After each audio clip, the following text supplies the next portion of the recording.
I'm coming to you right now live from Arizona, where I've been this week during the election. And it's like the center of the world with like 5 other places in this country. But what I find so exciting is that this proposition was on the ballot to fund public schools. Tell me, what are your thoughts? Yeah, for me, it was one of the big wins for sure of the election. It was a little bit off the radar for progressives across the country, but it shouldn't be because this was the biggest tax the rich initiative nationally that won. Yeah, it's major. It's major, and it's really a testament to the continuity of the strike that happened in 2018, which won important pay raises, but really said we're only going to be able to create the schools, begin to move towards creating schools we need if we make the rich pay to massively fund, the schools that we need. And the last time around, initially after the strike, they tried to put this on the ballot. The Supreme Court of the state sort of anti-democratically kicked it off. But this time it was on the ballot. And sure enough, when given the chance, people in Arizona voted in favor of their educators and their students.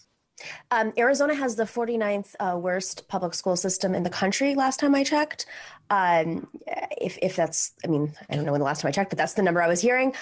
Folks who earn over $250,000 a year are taxed at what level? Like, do you know off the top of your head?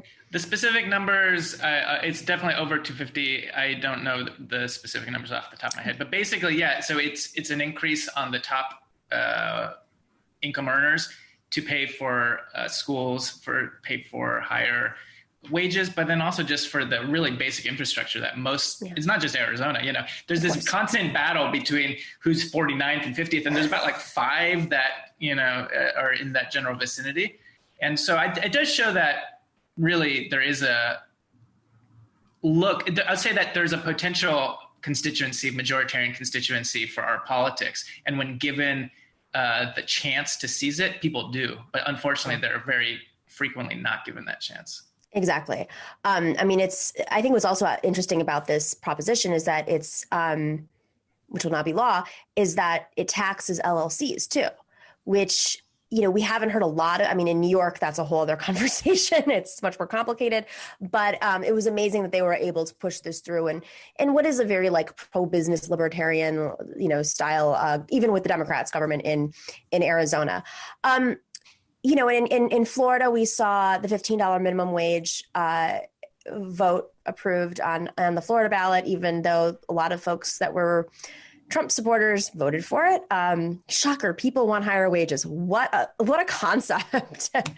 But, I think what was interesting about that ballot item was it flew in the face of the messaging, which has always been, well, what are small businesses going to do?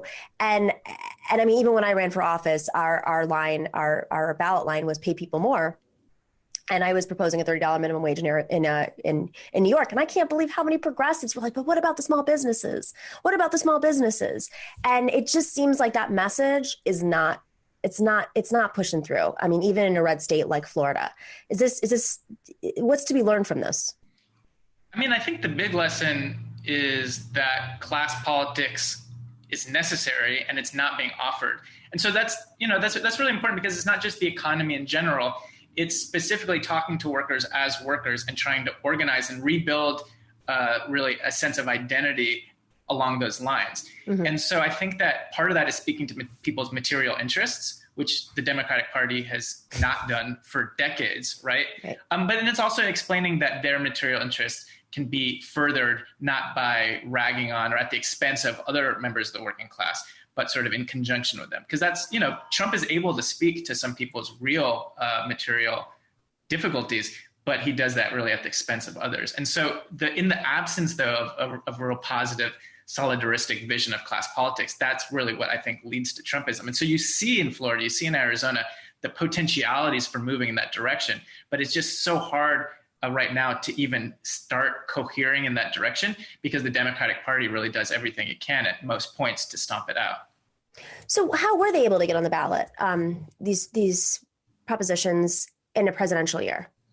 Right. So, I know the Arizona case better. The Arizona case is a really good example of what happens when you have a union that wants to fight and push progressive measures, because really the backbone of the measure in Arizona was the teachers union, which got revitalized after their strike and which has the resources to really push a agenda through despite the wishy-washiness of the Democratic Party. So I think that one of the big lessons here is that if we want to see on a political level the type of, social democratic socialist, class politics, I find it very hard to imagine that happening without labor movement retaking its place as sort of the backbone of the type of coalition we need.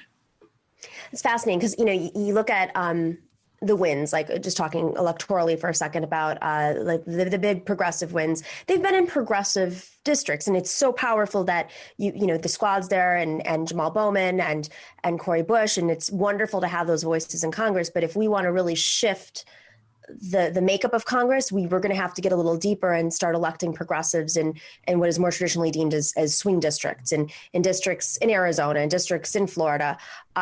So that, but that's going to require more than just a DSA. It's going to require real tremendous labor to get those people elected. Are folks really thinking that deeply yet about this next phase of the progressive movement? Have you heard anything?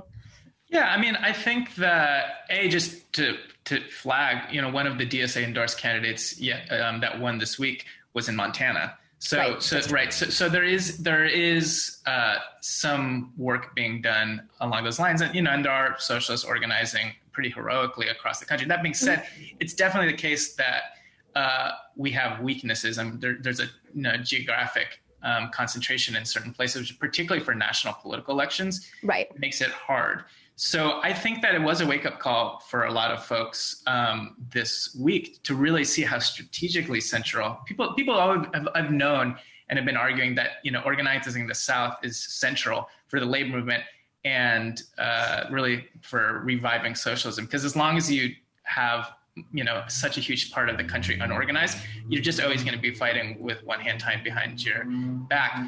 But I think that just looking at the centrality of Georgia, looking at the centrality of Arizona, it really hammered home, I think, to a lot of people who maybe abstractly know it, but are like, oh, wow, we could make a break, not just these states, North Carolina. There's a lot of places that with a slightly stronger labor movement, with a slightly stronger democratic socialist presence, together with a revitalized labor movement and community organizations, you could really see speaking to building a coalition that doesn't currently exist. Thanks for watching and listening to The Nomiki Show. But remember to click like and subscribe on YouTube, and please share on social media. If you're not already a patron, please join us for as low as $5 a month on patreon.com/The Nomiki Show for early and special content. That investment makes a huge difference. We are not corporate media raking in the dough. It's really you guys that are keeping us going. So please consider being a patron. And to our current patrons, thank you so much. We are incredibly grateful to you. We also now have swag. So check us out on thenomikishow.com to get your mugs, your totes, and your stickers.